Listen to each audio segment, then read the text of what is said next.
అందరికీ నమస్కారం.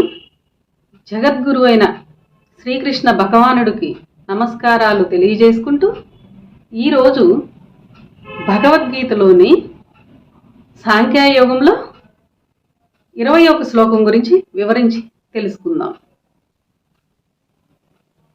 నజాయతే మ్రియతేవ కదాచిన్నాయం భూత్వా భవితా వాన భూయః అజో నిత్య శాశ్వతోయం పురాణో నహన్యతే హన్యమానే శరీరే. ఈ శ్లోకం పరమాత్మ గురించి వివరం కొంత తెలియజేశారు. పరమాత్మ యొక్క వివరం ఈ శ్లోకంలో తెలియజేశారు. భావము: పరమాత్మ పుట్టునది కాదు, గిట్టునది కాదు. ఒకప్పుడుండి మరొకప్పుడు లేదు అనుటకు వీలు లేదు. నిత్యము ఉండువాడు, పురాణుడు. శరీరము చంపబడినను తాను చచ్చువాడు కాదు. పరమాత్మ చచ్చువాడు కాదు అని ఇక్కడ చెప్పబడింది. ఇంకా కొంత వివరంగా వివరించుకొని చూస్తే ఇప్పుడు ఈ శ్లోకంలో ప్రత్యేకించి మూడవ పురుషుడైన పరమాత్మ గురించి కొంత మనకి అవగాహన రాగలదు. దీనితో ముగ్గురు పురుషుల వివరము కొంత అవగాహన వస్తుంది మనకి.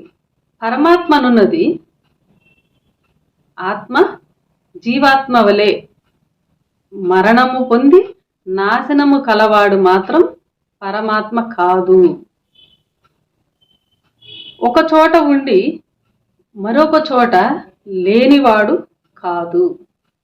పరమాత్మ ఒక చోట ఉండి మరొక చోట లేనివాడు అనుటకు వీలు లేదు. సర్వము అణువణువున నిండి ఉన్నవాడు పరమాత్మ. భూతకాలంలో ఉండి భవిష్యత్తులో లేడు అనుటకు లేదు. భూతకాలంలో ఉండి భవిష్యత్తు కాలంలో లేడు అనుటకు లేదు, వీలు లేనివాడు.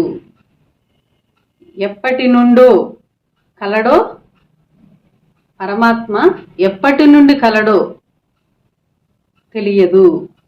అందుకే అతనిని పురాణుడు అన్నారు. చావు పుట్టుకలు లేనివాడు.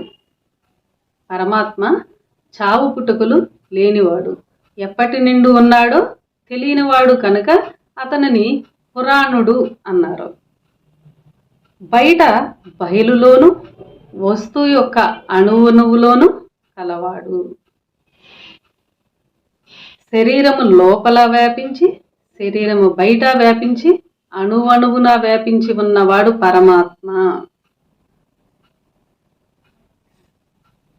శరీరము మరణించినప్పటికీ దానిలోను అణువణువున కూడా ఉన్నాడు. పరమాత్మ శరీరము మరణము పొందినప్పటికీ ఆ శరీరములో కూడా అణువణువున కూడా ఉండి చేరి ఉన్నాడు. ఎవరు అంటే పరమాత్మ. చంపబడిన శరీరంలో కూడా ఉండి చచ్చువాడు కాదు. చనిపోయిన శరీరంలో కూడా ఉండి చంపబడిన వాడు కాదు, చచ్చువాడు కాదు. చనిపోయిన బ్రతికిన శరీరంలో కూడా ఒకే మాదిరిగా ఉన్నాడు. చనిపోయినా కానీ బతికి ఉన్న శరీరంలో కూడా ఒకే మాదిరిగా ఉన్నాడు. అంటే బతికి ఉన్న శరీరంలో కూడా చనిపోయిన శరీరంలో కూడా అణువున ఒకే మాదిరిగా ఉన్నవాడు. శరీరముల్లో వస్తువుల్లోనూ ప్రకృతిలోనూ అణువణువున రాళ్లల్లో రప్పల్లో అణువణువున వ్యాపించి ఉన్నవాడు ఒక్కడే పరమాత్మ. కాబట్టి చచ్చువాడు కాదు, నిత్యము ఉండువాడు, పురాణుడు అని ఈ శ్లోకంలో తెలియజేశారు. ఈ శ్లోకంలో పరమాత్మ గురించి, ఆత్మ గురించి, జీవుడు గురించి తెలియజేశారు. మిగతా ఏ భగవద్గీతల్లో కూడా ముగ్గురు పురుషుల వివరము ఎక్కడా తెలియజేయబడలేదు. ఈ త్రైత సిద్ధాంత భగవద్గీతలో మాత్రమే ముగ్గురు పురుషుల వివరము తెలియచేశారు.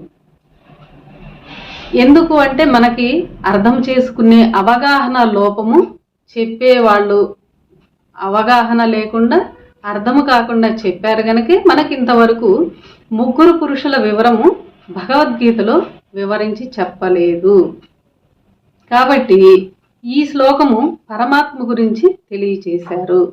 ఆ వివరము ఈ త్రైత సిద్ధాంత భగవద్గీతలోనే వివరించి చెప్పారు స్వామివారు. కాబట్టి ముగ్గురు పురుషులు ఉన్నారు అని చెప్పిన ఆ మూడో వాడు ఎవరో తెలియదు. కాబట్టి ఈ జీవాత్మ, ఆత్మ, పరమాత్మ అనే ముగ్గురు పురుషుల వివరము సంపూర్ణంగా అంటే శ్రీకృష్ణులు వారు తెలియజేసిన విధంగా శ్రీకృష్ణ నిజభావము ఏమిటో తెలియాలి అంటే ఖచ్చితంగా త్రైత సిద్ధాంత భగవద్గీత చదివితేనే సంపూర్ణంగా అర్థం కాగలదు. అది కూడా అసూయ ద్వేషాలు లేకుండా, ఈర్ష్యాభావం లేకుండా ఏం చెప్పారు భగవంతుడు శ్రీకృష్ణుడు అని తెలుసుకోగలిగితే సంపూర్ణమైన జ్ఞానము శ్రీకృష్ణ భగవానుడు ఏదైతే మనకు తెలియజేశాడో అది సంపూర్ణంగా ఈ గ్రంథం చదివితే మనకు అర్థం కాగలదు. ఖచ్చితంగా మనం అందరము చదువుకొని సంపూర్ణ జ్ఞానులు కాగలమని కోరుకుంటూ అందరికీ నమస్కారాలు.